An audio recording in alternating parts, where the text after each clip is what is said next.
Hey everybody, welcome to How to Be Mesmerizing. It's Tim Shurr, and we have another extraordinary human being with us today. Trudy, is it Bourget? How do you say your last name? It's bourgeois. Bourgeois. Oh, Trudy Bourgeois. So you even got a cool name. So I think so. I've had it for almost 42 years. I think I'll keep it.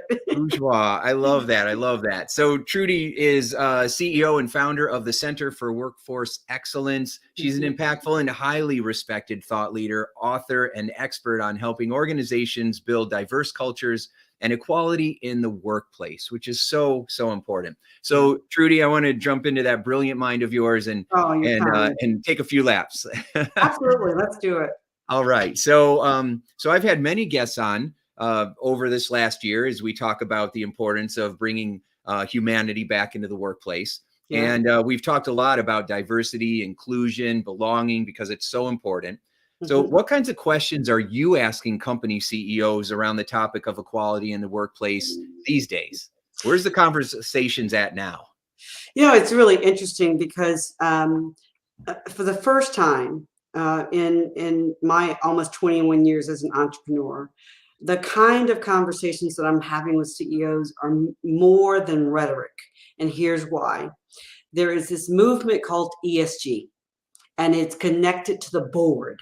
And so I have been calling for the board to stand up and demand that this topic, and I talk about diversity, inclusion, equity, and belonging, but that it really be treated not in lip service as a business imperative, but a true business imperative. So Yeah. now I'm asking CEOs, like, when are you going to infuse accountability? Because we know what gets the measurement is going to get the focus. And it's been a missing ingredient for so long, which is in part why we haven't made the kind of progress that we should have been able to make. And then the other thing that I'm asking, and now you see people really producing very meaningful strategies that have tactics and scorecards. And that's what you would do if you really thought of it as a business imperative. That's right. That's right. Yeah, that's exactly right. Otherwise, I think that a lot of times, like you said, it's lip service. Yep, People are saying what they think would make for a good press release that's right. or that would keep them from being a part of the cancel culture. But there's no traction, there's no KPIs, there's nothing that's showing anything. And sometimes the only reason that certain companies will make a move in that direction is because they think it might make them more money, Oh, right? And absolutely. that is not should be the main driver. I understand in business, but you make more money when you have a culture where there is equality, where everybody's opinion matters, where people feel like they are being valued and cared for. And that's when That's right. your business explodes in growth and it's sustainable. Yes, So, what you just said is so logical, and mhm. yet I have to tell you, it's like people, when we make statements like that, they look at us like we have 5 heads, Yeah. because this notion of a culture being a competitive advantage hasn't been optimized. Right? So people have given lots of great sound bites. People are our greatest asset, blah, blah, blah, blah, blah. Okay. Mhm. I go timeout BS, because you don't treat your people very well. And Mhm. if you really thought that they were your greatest asset and that you could gain a competitive advantage, we would double, triple down on measuring cultural transformation. We Yeah. would not steer away from analytics. And this is Yeah. another part of what I think is missing. We don't study, right? So there's no way, Tim, as a, from me as a former sales and marketing executive, that we would ever go into a market without doing our analysis and without Mhm. doing a forecast. And, we would just really have a lot of rigor. Yet you don't see that same kind of approach, that same kind of strategic intent. Mhm. Senior leaders will be like, well, I can't really measure culture. I would beg to differ. The Gallup Mhm. research tells us that we're losing billions of dollars every year because people are not engaged. That Yeah. why aren't they engaged? Because they're not happy. They're not Right. being treated like they're good, they're valued, that they can be authentic, and that sense of belonging. Like people, that's like a foo-foo word, right? Yeah. And Yeah. so now the conversations really are getting at the link between, and this is what my pet peeve, the link between the consumer who is on the inside, aka your employee, and Hmm. the consumer or the customer on the outside. Because Hmm.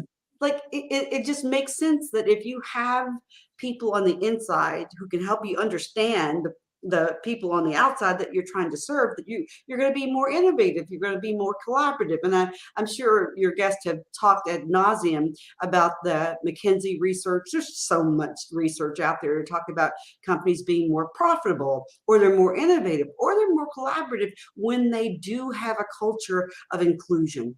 But somehow that has escaped organizations. And so we are really calling for organizations to establish inclusion or equity or equality as a company value, Yeah. right? Yes. That's where the rubber's really going to meet the road, and you're actually going to see the integration or the embedment, because Yeah. your culture is born out of what you say you value. Hmm. But if you Hmm. don't value inclusion, if you don't value equity, if you don't value equality or Yeah. even belonging, then how do you ever expect to be able to hold anybody accountable? And then, as I share with you, I believe in disruption. And I tell you the honest truth. White men are growing more and more resentful every single day. They Hmm. don't see themselves as a part of the story. They don't see themselves as a part of the equation. And I'm just here to say that is wrong. We need to level set on the right language, because diversity is about the uniqueness of each and every individual. Hmm. Inclusion is about that culture where people can have that sense of belonging. But it's about all of us winning together, Yeah. and not leaving anybody to the side. That's not what this whole thing for me is, not a zero sum game. Mhm. So I'm really trying to emphasize the importance of all of us seeing ourselves as co-creators of a new future, a new way to work, a new way to interact as human to human, and in what we call the work environment. And that, first of all, I love everything you said. That's fantastic. And we are right in the beginning of that. I feel Hmm. like we're right in the beginning of inventing a new way to work. We're Hmm. moving from the industrial model where human beings are robots, Yep. and we just get as much out of them as we can Yep. because of the assembly line mentality. Hmm. And Right. that old idea that you don't get close with the people you work with, you don't become friends with them because human beings like to believe they're logical, but we are run based on our emotions that are driven by unconscious beliefs, That's right? right. And those beliefs are often driven from fear, right? And Mhm. people are afraid, especially people who have gained power or started with power. It's all about control. We don't want to lose that Absolutely. power, right? That's And right. so we keep that distance. And cultures, what are we going to start hugging at work? And right? And so you have all that resistance that comes from fear, and so people are responding not based on logic; they're responding based on these deep unconscious biases and emotions that often they don't even know are running the show. And Exactly. so, yeah. You're And so spot we're on. talking about a new way of showing up. And so there is obviously going to be resistance, but I feel like we're at a new time in human history. I mean, we're challenging everything now. We are Absolutely. really challenging everything Mhm. And the as we fourth should. industrial revolution is playing into that, right? Because Mhm. digitalization, artificial intelligence, the global aging, yet extremely youthful workforce. And here's the thing that CEOs are finally starting to pay attention to. Yeah. It's not so much the millennials, although they expect to be able to work in inclusive environments. It's the Gen Zs. Oh, So yeah. if you look at sustainability, and that's what a board is going to look at, business sustainability, Mhm. they have now accepted that they can't keep on doing the same thing, thinking that that's going to somehow magically attract top talent. Like the skilled labor shortage that we've all been talking about for decades is here and it's real. And so why would I, if God forbid, I had to go back into corporate, but as a woman of color, why would I go work for an organization where I'm going to be made to feel invisible or less than or not appreciated? No. If you're good, you can pick and choose. So this evolution of the future of work, it's happening for so many different reasons, but it's being driven in part a lot by this aging workforce, baby boomers like us, me. Let me claim myself, who have finally realized, okay, that we're not just defined by our careers, and we actually want a life. And I had to give the millennials credit because they challenged the paradigm. They were disruptors in their own way. And then I tell you, the other big thing is that consumers are disruptors, because consumers want to do a business and buy products from companies that are corporately responsible. And you were talking about this conscious capitalism, and there's this notion of just being a conscious company. Right. So employees don't want to just work for a company so that they can say that they, made 28% EBITDA or so much profit. No, they want companies who have a relationship in the community, who are taking some of that money and building it back up. And like, it is serious business. So functions in the business like sustainability or government affairs or community affairs, those used to be like sort of soft kind of functions. Now you got, these associations, man, if you don't walk your talk, they're going to call you out on it. So people can't make these empty pledges and not hold themselves accountable and not think that the consumer is not watching, me included as a consumer. And truly, I think that any kind of movement, it always is grassroots. It's always from the bottom up, because until people are held accountable, which is what you started with, it won't happen. And so, it's essential that people are being held accountable, and it's not just lip service, and that your culture and how you care about the people that run the company. I mean, you don't have a business if you don't have people running it. And and so that can't be the wax on the car. It has to be part of the motor. That's right. It has to be what drives. Outside, when you lift up the hood, you actually got to see some substance in there, right? Again, you're so logical and you make so much sense. It's just because of the resistance, and it does go to what you just put on the table. Honestly, it's fear. It's fear of loss. It's not this mindset. Dr. Kildor talks about growth or fixed mindset, and it's almost like the only way I can preserve myself is to somehow poo-poo you, instead of looking at it as a co-creation kind of opportunity. People just really, they see a loss of power, and so they're threatened. And then that just brings those biases, whether they're conscious or unconscious, just brings them more to the forefront. So then you have people saying, well, what are we going to do, you all? We're going to dumb it down. We're going to lower our standards so that we get more brown and black people and women in here. Oh my God. These are the kind of questions that I deal with in my firm, my company. We hear these kinds of statements all the time. Wow. I kid you not. That's or painful. Better yet, Tim, we can't really find any good people of color. We need some good people of color. And it's that kind of stuff that I hate it. you want to go, what is in here and what is in here? Where's that coming from? But it comes from passed down, learned behavior. And so until we go and talk about imperialization and colonization, and until we talk about race globally, because it is a global dynamic. If you're watching TV right now, you are watching everything that's happening in Ukraine. There's been a whole piece around racism related to the exit of the individuals there. And so I just believe that we've got to stop dancing around and being polite and, oh, I don't want to hurt this one's feelings. And, I don't want to be a part of cancel culture. Listen, just stop, because I don't know who would keep their job for 50 years and not make outcomes, not deliver outcomes.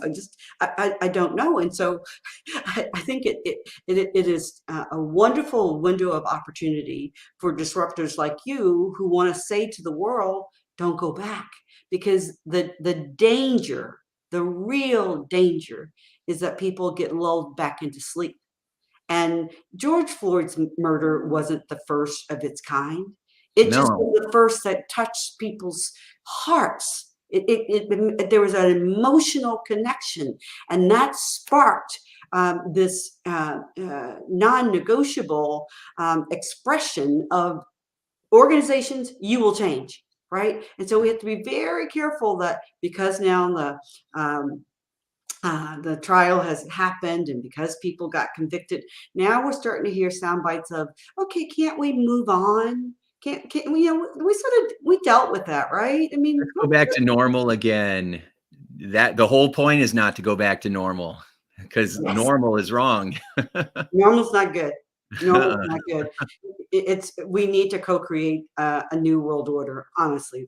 And I call on myself and anybody who has any sense of responsibility as a leader, because we're supposed to leave it better than we found it, right? I mean, That's right. anybody who has that sense is to wake up, to wake up and make a decision to be a part of the transformation, because you're either going to be a part of the problem or you're going to be a part of the solution. And so, as scary and as messy and as uncomfortable as it may make you feel, okay, the decisions that you make, they're going to impact your loved ones. It's not just us. It's going to be generations and generations that are going to pay the price for the good or the bad that we leave them behind. That's right. And it really is that you're going to be a part of the solution, or you are going to be part of the problem. And what happens is people think, well, there's an option C in there where, well, it's just not my problem. I'm not doing anything. And that quiet, silent, neutral majority is what causes so many of the problems, because people aren't speaking up. We're so afraid that it's going to come out bad for me. So I have a friend, Pavel, who lives in Moscow, and he says that, my keynotes in the US were canceled. I'm not getting on podcasts right now because people are saying that. And I've had people that I said, hey, I want to have Pavel get on your show. And he said, oh, I'd love to, but not right now, because, we have people that don't think, and they're just going to start making comments, and I'm going to lose a lot of my ratings. Because if I have Pavel on, it's like it's a vote against Ukraine. And I'm like, that's insane. That's totally, that is false. And they're like, I know, but people don't think. And so that's always going to be the stumbling point of, I want to help, but not if it's going to hurt me. Right. Well, see, that's the easy way out, because I really want, from my heart to whoever is listening to your heart, to for all of us to understand that silence is speaking out. Silence is endorsement. Silence says, I'm okay because I'm okay. That's not humanity. No, if you're my brother and you're suffering, then I should feel your pain, right? So if we get to dodge, and turn our deaf ears and deaf eyes because, well, it's not my problem. Whose freaking problem is it? I mean, like, this is our earth, and this is our opportunity, or it's going to be our problem. And so I actually think that people who are silent are more dangerous than the ones who are openly opposed to inclusion, or openly opposed to setting goals, or holding people accountable. I think that they're worse, and I think that they're cowards. That's what I really think. I think that they're freaking cowards. So find your voice and then use it. Yeah.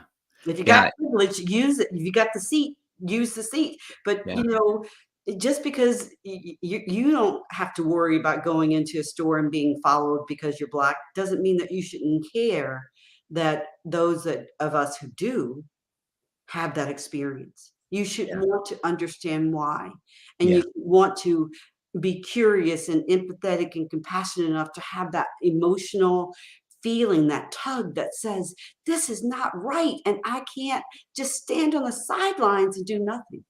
Yeah. Yeah. Yeah. Ooh, there you go. Yeah. Sister Trudy. It's Oh, wonderful. I mean, that's what compassion and humanity is all about, yes. right?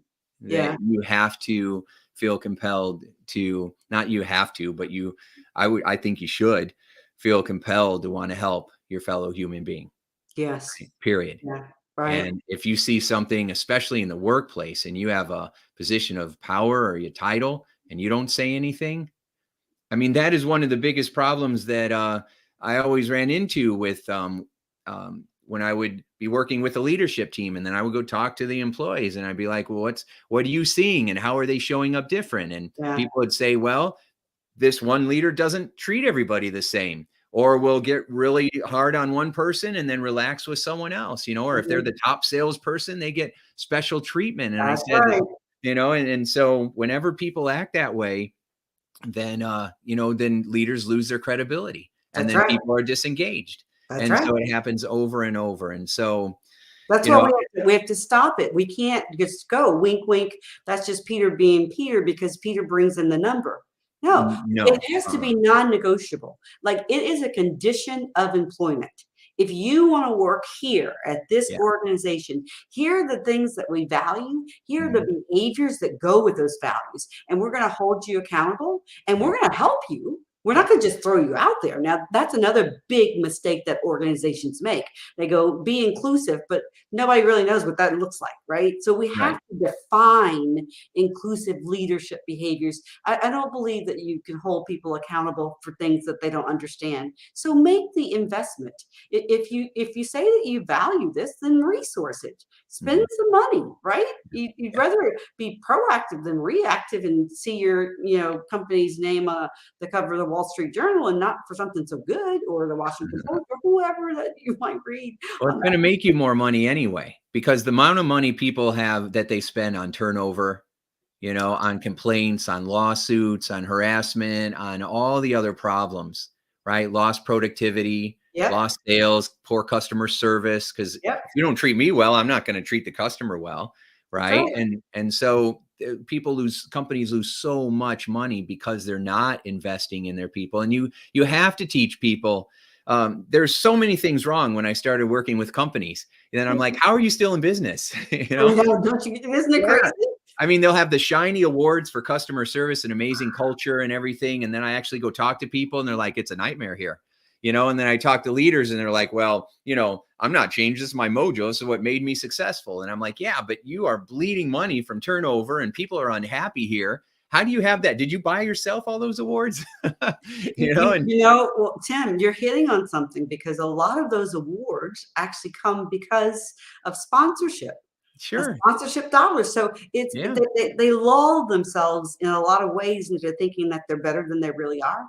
Yeah. And this disconnect between the senior executives and the people who really actually execute, Yeah. that gap has to be closed Yeah. because the senior leaders don't understand. You talk about customer service. I mean, I hate waiting online for 10 minutes and then someone gets online and they go, hold on, that's not my department. Let me pass you to whoever. And then Mhm. they want to hear the exact same story that I told the first Mhm. person, the second person, and then the third person. And I'm Yeah. like, you guys don't have a clue. Look, there are three things my humble opinion, that will make or break an organization. And one is that you have to be customer centric.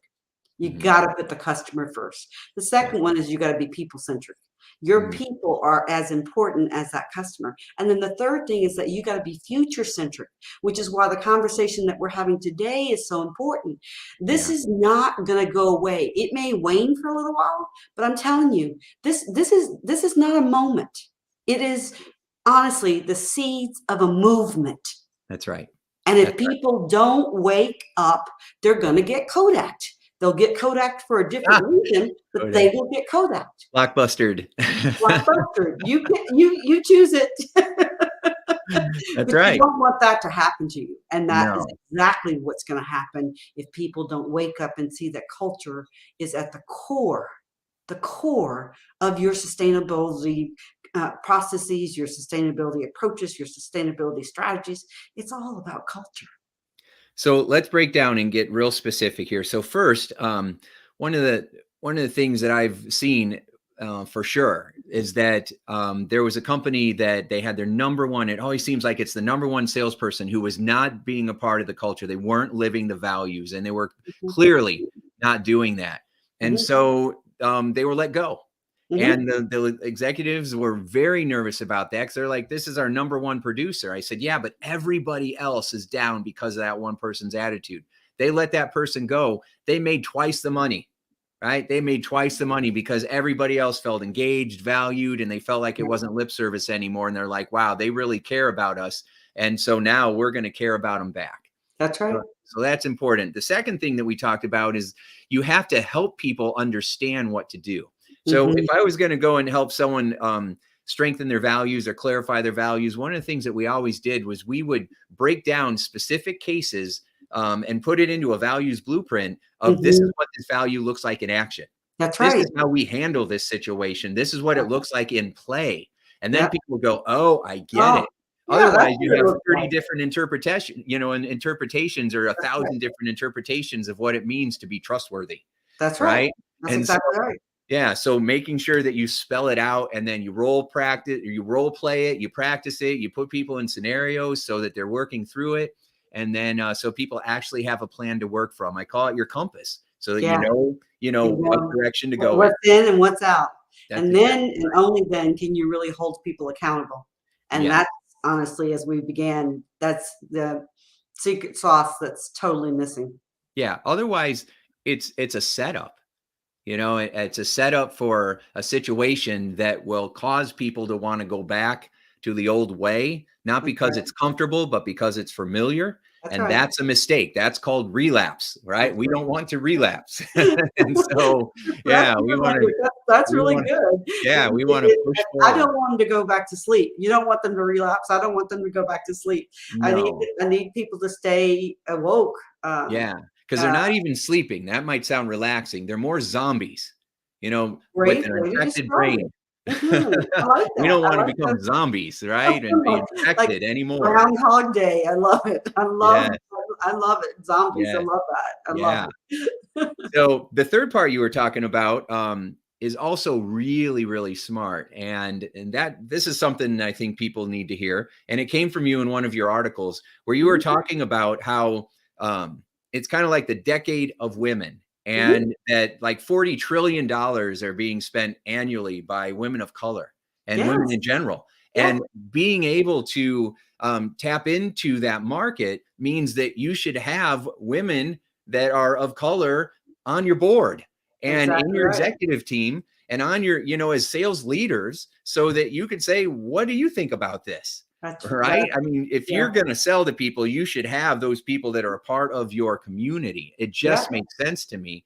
And it's traditionally not done that way, No, and it's you know? because stereotypes. If you look at the data, the data is very clear. Women of color, specifically Black women, are Hmm. at the bottom of the barrel, Hmm. and it's because we don't want to deal with the angry Black woman, or you might be like the Real Housewives of Atlanta, or you might do X, Y, and Z. And there's all these stories that we make up because we Sure. haven't seen people in leadership roles. You take Rosalind Brewer, who I just think the world of, who now leads Walgreens. She is such a smart woman. She's a smart businesswoman, and Yeah. and yet, she, like all of us, have faced double standards. Mhm. You have to be two or three times as good.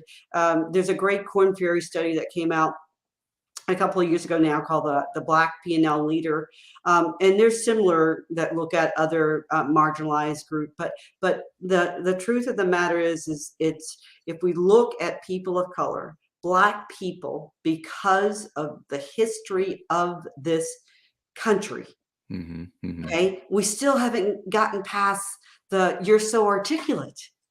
Okay, we think that if you can say hi and good morning, that you're somehow special, and so we're over mentored and we're under sponsored. And if people who are listening really wanted to do something meaningful, get a formalized sponsorship program and then hold the sponsors accountable for the success of that individual if he or she does make it. But specifically when you look at women, look, we got to touch the truth. We can't be afraid of going there. And I'm going to say something, Tim, that probably is a little provocative, but the data substantiates what I'm saying. White women have been the biggest beneficiary of affirmative action. That's the truth. The doors got open for white women. And I have been advocating for women to have courageous conversations with each other, because we don't know each other. We don't know how to support each other. And that is really, really unfortunate. So while I am not giving the guys a pass, okay, because 90% of the senior executives are still white men, I'm not giving them a pass. But I am calling on women to be more intentional, to use your voice, to use your power seat, and to be unapologetic about the value proposition. Because to your point, if you're doing business in North America, your growth is going to come from a female, and it's going to be a multicultural female. So you want to keep on making some money? Well, you might want to rethink your hiring, your developing, your promotion strategy. You might want to get real serious about auditing what your pool looks like, and then put in those formal programs to help accelerate your readiness of your pipeline. Otherwise, you're not going to be attractive. And, everybody's going to be looking for the exact same skilled labor. And, again, going back to what I said earlier, why would I want to go to an organization where I'm going to be made to feel invisible? I just had that conversation right before talking to a coaching client. She's a mid-level leader, Black female, totally capable and performing at probably at least a VP level. Has been at that grade level for 4 years. Can't break through. And so this time to break out. I said to her, I said, listen, you have to deliver value. Okay. I don't believe in just walking away. You have to try. And then if you do that, then okay, you have choice. You can say, I'm going to pick up my purse and I'm going to go and use my value elsewhere. It's time to break out. And I think more and more people, to the point that you were making earlier about all these shifts that we're seeing in the workplace, it used to be, Tim, when I was in corporate, if the company said jump, we just said how high. I mean, we would get promoted on a Friday. You'd have to report to the next city on the Monday. And it was like, there was no discussion about it. Try that stuff now and see what happens to you. Yeah. That's right. Yeah, we really are living in a different world. But the mindset for, a lot of the population that's still running businesses is the old mindset. Yeah. And it's only going to evolve being, dragged, kicking and screaming, unfortunately. And because the human brain likes to feel safe and in control. And this is whole new territory and disrupting. And you're talking about bringing different people in and women, and then women of color into our boardroom and into our smaller meetings. And what if it's just the guys and we want to, goof around? Now we got to watch our language, and it's all this immaturity, right? And I mean, it's just dripping in immaturity, and it's gross, And so when you actually see some people and hang around in those circles where you think that you're going to be with some evolved souls because of their position of power, and then you're like, what's happening? How's that even possible? I mean, it's horrifying. So, but you're right. This is happening, whether people like it or not. There's no such thing as too big to fail. There are, as a employee and as a consumer, if I can go to company A or company B, and company B has a great culture and they love their people and they're taking care of the planet as well. They got a triple bottom line. They're taking a people, planet, and profit. My dollars are going there. I'm voting with my credit card for that company. Whether you're altruistic or you just want to make more money, whatever it is, it's still, you need to go with option B. Yeah, that's right. You know, there's Yeah. a Fidelity report that I just digested to make a presentation to a group called FSI, Financial Services Institute. But the report said that women are 35% more likely to invest in businesses that have the approach that you just described. Yeah. Yeah. If you've got, you know, yeah, you can have a focus towards profits. Absolutely. People get that, right? Sure. But it's how you get those profits that Mhm. people are now doubling down on. So That's right. I want to lift up that hood, and I really want to know, what are you doing in the community? Okay, how are you you know, doing your due diligence in creating socioeconomic empowerment? Like, Mhm. like, what are you doing Mhm. besides just pontificating, you know, in the last, you know, CEO forum or whatever it is? And I'm just quite fed up with people who soothe themselves with pledges. And while I think pledges are a good thing, I think pledges without action is nothing but empty words. Well, of course it is. Yeah. Oh, I'm gonna save the planet today. And but Right. what does that mean? You know, Right. and so and that's great that you planted, well, we planted 1,000 trees. Great. But how do the people that are at your work right now while you're here giving this pledge, you know, how are they feeling? How are they being treated? You know, do Yeah. they feel like they are you know, a valued human being and cared for and all of that good stuff? So you know, that's why we're going to keep having these conversations. We're going to keep challenging people. We're going to continue to sit down and have those difficult conversations. I will tell you, one of the most difficult experiences I ever had happened 27, 28, no, 29 years ago. I was Wow. in Chicago. I was working on my master's degree in psychology, and I started taking all the psychology of isms, right? Wow. So, you know, the racism and the sexism, Exactly. Mhm. and they were different classes. And I remember I was sitting in there and in the class on racism, and it was a multicultural panel, and then it was all white students, and we had to out loud share all our stereotypes, right? Wow. And Yeah. it really felt, and I know a lot of white people, especially poor white people, feel attacked. They're like, I didn't know I wasn't slave. born with a I stick. didn't do this I stuff. didn't do Yeah. it. Like, I'm getting my ass kicked every day too, you know? right. And so, um, but it was just like, what a revelation. And then I took a class on sexism and I'm like, well, I Yeah. don't think I'm that way. And then I started talking more. And I'm like, oh my God, I am that way. And so, because, you know, of how I was raised and all these ideas Right. that I didn't know, you know, Right. and I mean, I grew up in the 70s. Everybody was sarcastic. We ripped on everyone, including Yeah. ourselves. And so, I didn't realize how painful that was, all that stuff. I started at that time walking around saying I'm a non-practicing racist because because it Wow. was there. I just didn't know it. And when I knew it and I recognized it, I shut it down. And then I Wow. focused on how do I want to show up instead? And then Oh, actively started working on that. And so I think that we have to own our stuff. We have to have those difficult, uncomfortable conversations because mhm. that's where the healing happens. That's right. That's Yeah. right. Right. And If you shed a light on it, yeah, right, yeah, then, you know, you sort of, you take away the sting because there it is, right? yeah. Now, what do you want to do about it, right? Yes, So yes. if we could just openly, and I love the experience that you have, because we do an exercise that's very similar where we, you know, put up these flip charts, and now we do it digital, but and we ask people for stereotypes, and people are like, I don't want to say that. That's not how I feel. But the Mm, truth is that that's what's in here. yes. Yeah, Okay, so now you gotta, if you wanna feel something different, you yeah, gotta reprogram this little thing up here.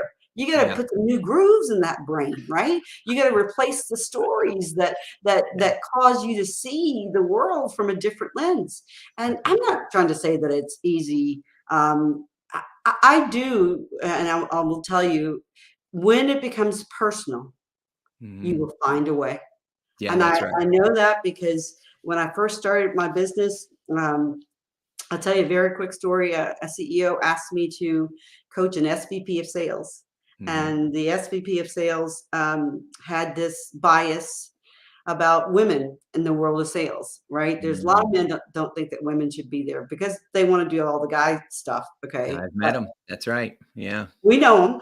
Yeah. But I was sitting in this gentleman's office, and we're going to call him Wayne because his name was Wayne. And he tells the story too. And I noticed, nothing that I was doing was landing. I was talking to him about market share and growth and all the stuff that you and I were just talking about, right? Relative to the business. He wasn't budging. I was sitting in his office in St. Louis, and I saw a couple of pictures on his credenza. I thought one was his wife. It turned out to be, it was his wife. And then he had two beautiful blonde, blue-eyed daughters. And so one had just graduated, and I said to him, I said, so Wayne, what are you going to tell your oldest daughter when she comes home and says, Daddy, I want to be just like you. I want to be a sales leader, except for the man who runs the sales department didn't believe that women are capable. And true story, he stops, he takes off his glasses, and he goes, what are you talking about? And I just said, well, how many women do you have in your department? And he said, well, and he called the lady's name. And I said, what is her role? It was secretary, it wasn't even executive. And then I said to him, so Wayne, what are you going to say to that little one when she comes home and says, Daddy, I just found out that I make 78 cents for every dollar that my male counterpart makes. Did you pay people fairly, Daddy? Ooh. And tears came to this gentleman's eyes. Wow. He had that moment. Yeah. And he got intentional, and he changed himself. He went on to be the executive sponsor for the Women's Leadership Initiative. And when the company got acquired, he then became a big advocate, a champion. Part of his legacy now will be that transformation that he made because he made it personal. See, he wasn't going to be silent and say, it's not my problem. No, my friends, it's going to impact you. Someday soon, Caucasians are going to be the minority. It's not that far away. Oh yeah. That's So right. wake up. Yeah. Wake up. Get involved. Do something that's gonna leave it better than we found it. Yeah. Yeah, that's exactly right. So, I think that a lot of times people would show up in a better way if they had the right tools, if they had the right words, if they had the right language. What you shared was an extraordinary gift of giving him an example where he could make it personal, he could understand it in his world, in his mind, and then recognize what was happening. You brought it into the light, and that is very powerful, because a lot of people have no idea how to do that. I mean, that's the value of bringing in experts who do training, is that they're skilled at that. Right. And so it saves you so many hours of trying to teach your internal teams how to do this stuff, when you can just bring in the people who have spent decades doing it to come in there and get it done. Yeah. The people who've gone through the fire once or twice, right? Yeah, that's exactly right. So that was a brilliant way of because people won't really change until there's enough pain where then they feel like they have to.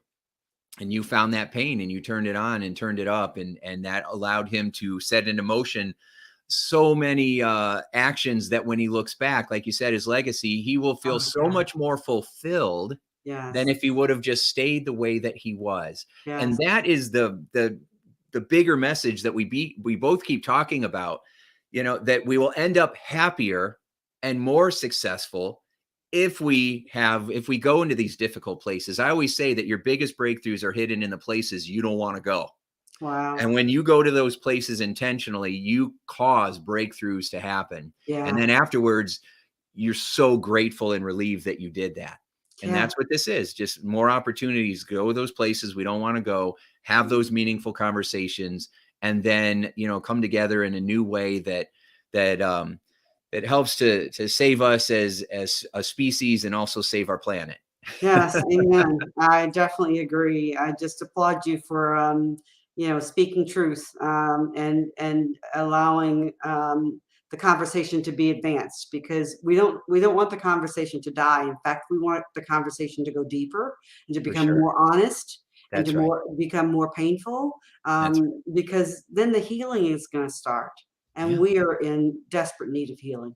Yeah, if you wipe out on a bicycle and you tear your arm up, first thing you do is you wash it with soap and you get that out of there, and it hurts.